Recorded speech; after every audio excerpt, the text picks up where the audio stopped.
আপনি কি জানেন না আজকে প্রিমিস চৌধুরী স্যার আসবে? আপনার তো আরো আগে আসা উচিত ছিল।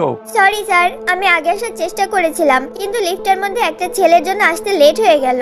তোমার কপাল ভালো, প্রিমিস চৌধুরী স্যার এখনো আসে নাই। আচ্ছা ঠিক আছে, তুমি ওইখানে গিয়ে বসো। প্রিমিস আসবে বলে ঢাকা শহরে তাদের কোম্পানির বড় বড় বিজনেসম্যানরা সেখানে এসে হাজির হয়। তারা সবাই প্রিমিসের জন্য অপেক্ষা করছিল। প্রথমবারের মতো তারা তাদের কোম্পানির মালিকের ছেলেকে দেখতে পাবে আজ। কিছুক্ষণ পর ওই মিটিং এ হাজির হয় প্রিমিস। বারেক মিয়া তাকে দেখে সাথে সাথে বলে, আসসালামু আলাইকুম প্রিমিস চৌধুরী স্যার, আমি বারেক মিয়া, আপনাদের কোম্পানি ঢাকা সিটির সমস্ত কাজ করি। স্যার আপনার আসতে কোনো অসুবিধা হয় নাই তো? ওয়ালাইকুম আসসালাম। না না, তেমন কোনো অসুবিধা হয় নাই। আমি কি আসতে লেট করে ফেললাম নাকি? না না স্যার, কি যে বলেন, আপনি একদম সঠিক সময় আসছেন। এরপর বারেক মিয়া প্রিমিসকে সবার সামনে নিয়ে যায় পরিচয় করানোর জন্য। স্যার এখানে যারা আসছে সবাই আমাদের কোম্পানির টপ লেভেলের বিজনেসম্যান। এরা অনেকদিন ধরে আপনাদের কোম্পানি হয়ে কাজ করতেছি, আর আজকে সবাই আপনার সাথে দেখা করার জন্য এখানে আসছে। আর গাইস, এই হচ্ছে আমাদের প্রিমিস চৌধুরী স্যার, চৌধুরী গ্রুপের মালিকের বড় ছেলে। প্রিমিসকে দেখে সেখানে থাকা বিজনেসম্যানরা অনেক খুশি হয়। তবে সেই মেয়েটি যে আজকে লিফটের মধ্যে প্রিমিসের সাথে অনেক খারাপ ব্যবহার করেছিল, সেই প্রিমিস চৌধুরী যে তার বস, এটা শুনে তার মাথার হোশ উড়ে যায়। সে এটা কল্পনাই করতে পারে নাই যে যাকে সে এত অপমান করলো লিফটের মধ্যে, সে তার বস হবে। এইদিকে প্রিমিসের চোখ হঠাৎ করে সেই মেয়েটির দিকে যায়। প্রিমিস ভাবতে পারে নাই যে এত তাড়াতাড়ি তাদের সাথে মোলাকাত হয়ে যাবে। প্রিমিস বুঝতে পারছে যে এখন সেই মেয়েটি আর তার উপর মেজাজ দেখানোর সাহস পাবে না। এরপর প্রিমিস মেয়েটির দিকে থেকে চোখ সরিয়ে নেয়। হ্যালো এভরিওয়ান, আমি আপনাদের প্রিমিস চৌধুরী। আশা করি আপনারা আমাদের কোম্পানির খুব বিশ্বস্ত লোক। আপনারা অনেক দিন ধরে আমাদের কোম্পানির কাজ করতেছেন, তার জন্য আমি অনেক কৃতজ্ঞ। আমি আপাতত পুরোপুরি বিজনেসে সময় দিতে পারতাছি না, কারণ আমার সামনে পরীক্ষা আছে। তো ওইটা শেষ করে তারপর আমি ফুল টাইম আপনাদের সাথে সময় দিতে পারবো। আর এতদিন তো বারেক নিয়ে আমাদের সাথে আসেনি। এরপর বারেক মিয়া প্রিমিসকে সেই মেয়েটির কাছে নিয়ে যায় আর তার সাথে পরিচয় করিয়ে দেয়। প্রিমিস চৌধুরী স্যার, ইনি হচ্ছে আমাদের কোম্পানির ডকুমেন্ট ডাটা যত আছে সবগুলোর কাজ সংগ্রহ করে থাকি। ওনার কাছ থেকে আপনি সমস্ত ডাটা সংগ্রহ করতে পারবেন। আর ওনার নাম হচ্ছে রিমিনি। প্রিমিসকে দেখে মেয়েটি একটি মুচকি হাসি দেয়। আর তখন প্রিমিসের আর বুঝতে বাকি থাকে না, মানুষ সবসময় মানুষের পোশাক আর অবস্থান দেখেই সম্মান করে। এরপর বারেক মিয়া প্রিমিসকে বলে, স্যার আমরা আপনার জন্য খাবারের ব্যবস্থা করছি, লাঞ্চের সময় লেগেছি। স্যার আপনি কি এখন খাবেন? সবাই আপনার জন্য অপেক্ষা করতেছে। আচ্ছা ঠিক আছে, চলেন তাহলে। সবাই তার জন্য অপেক্ষা করছে, তাই প্রিমিস আর না করতে পারেননি। এর জন্য সে খাওয়ার জন্য রাজি হয়ে যায়। এরপর তাকে খাবারের রুমে নিয়ে যায় আর তাকে অনেক সুস্বাদু খাবার খেতে দেয়। প্রিমিসকে এখন যেই খাবারগুলো খেতে দেয়, প্রিমিস সেই খাবারগুলো আগে কোনোদিনও খায়নি। প্রিমিস আজ অনেক মজা করে পেট ভরে খায়। এরপর খাওয়া শেষে প্রিমিস তার ফোনের দিকে টাইম দেখার জন্য তাকায়। স্যার কোনো সমস্যা? খাবারে কোনো সমস্যা হয় নাই তো? খাবার কি মজা হয় নাই স্যার? না না, খাবার তো অনেক মজা হয়েছে। আসলে আমার এখন যাইতে হবে।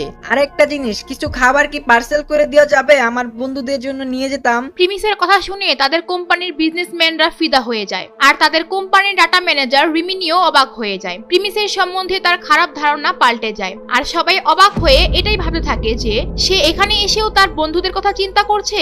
কিন্তু এখানে একটি ঝামেলা হয়ে যায় বারেক মিয়ার জন্য, কারণ তাদের বন্ধুদের যে খাবার পার্সেল করে দিবে সেই পরিমাণ খাবার এখন তাদের স্টকে নেই। এখন বারেক মিয়া কি করবে? বারেক মিয়া কি পারবে প্রিমিসের বন্ধুদের জন্য খাবার ব্যবস্থা করে দিতে? জানতে চাইলে শেষ পর্যন্ত দেখতে থাকুন। স্যার আপনি কোনো টেনশন করেন না, আমি ব্যবস্থা করতেছি, আমাকে একটু সময় দেন।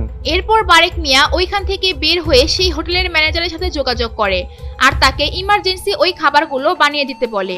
এরপর 30 মিনিটের মধ্যে খাবারগুলো বানিয়ে রেডি করে দেয় আর খাবারগুলো কয়েকটি বক্সের ভিতর প্রিমিসের কাছে নিয়ে আসে। প্রিমিস সেই টিফিন বক্স দেখে বুঝতে পারে সেখানে 10 জনের খাবার আছে, তাই প্রিমিস তখন বলে, আরে এত খাবার কেন? আমার তো মাত্র বন্ধু 3 জন।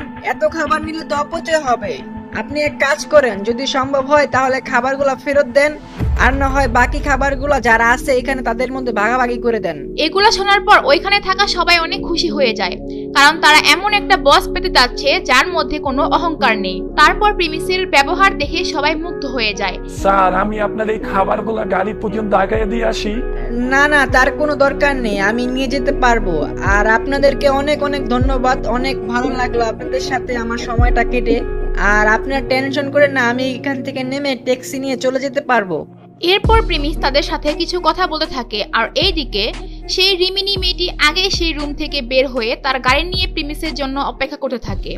আর প্রিমিস যখন নিচে নামে তখন সেই মেয়েটি প্রিমিসকে বলে, স্যার আপনি চাইলে আমার সাথে গাড়িতে করে যাইতে পারেন, আমি আপনাকে নামিয়ে দিয়ে আসি যদি আপনি কিছু মনে না করেন।